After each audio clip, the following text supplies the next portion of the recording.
joined today by Jeremy Steele, CEO of Control Bionics. Jeremy, thanks for your time. Pleasure to be here. This is an established business. This isn't an idea or something you're trying to get through phases or trials. This is a genuinely established business. Yeah, that's right. We've been around for over 20 years now. Technology developed in Australia and commercialised both in Australia and the US. Today, about 70% of our revenue is actually in America, but the good foundations in Australia, TGA, FDA approved, NDIS supported, so technology that's been around for a while. And what's the user case that you're solving? So our core business, our core intellectual property is around the use of muscular activity to drive connections with and use of technology. So our original device, the NeuroNode, was commercialised in the disease and disability space. So most people understand what motor neuron disease is, or cerebral palsy. These are individuals who lose the ability to communicate verbally and so need to access technology, and they use our technology to do that. And you've seen significant growth in recent years. Yeah, so I think, unfortunately these conditions are debilitating and have a real impact on individuals, and making them accessible and actually really delivering an outcome to those individuals where they've never had the ability to access that technology. Stephen Hawking, most people know, he was one of our first customers, and he used that technology right through to the end of his life.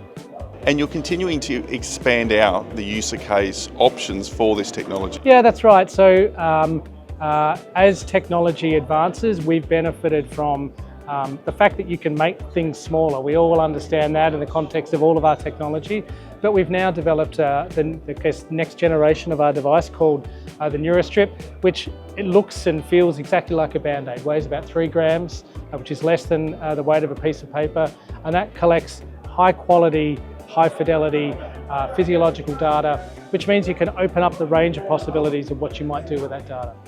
And a proven business model? Yeah, so have generated revenue for many, many years now, and I guess have recognised that there's a market for our technology. I think the interesting part is what we do with the NeuroStrip. We've got some people trialling in Utah in the US, running a jump clinic and delivering.